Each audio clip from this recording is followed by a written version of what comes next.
ही यंत्रणा किंवा ही व्यवस्था किंवा ही राजकीय व्यवस्था असा का विचार करत नाही?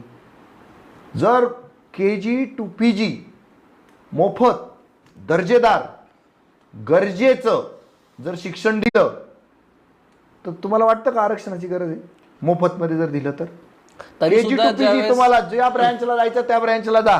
आता ज्यावेळेस सर आपण जॉब्सच्या अनुषंगाने बघतो, हे बघा, नोकरीच्या, तुम्हाला जर दर्जेदार मोफत शिक्षण जर मिळालं ना तर तुम्हाला तुमचा स्वतःचा कल जो आहे ना तो शोधता येतो. आणि जर तुम्ही आर्ट्समध्ये तुमचं करियर केलं आणि तुमच्या लक्षात आलं अरे आपण तो कॉमर्स का स्टूडेंट है भाई, तो वो कॉमर्स में जाके पढ़ सकता है ना, उसके करियर वो खुद ढूंढ सकता है. कशाला राहील बेरोजगारी? तो व्यवसायामध्ये पण जाऊ शकतो.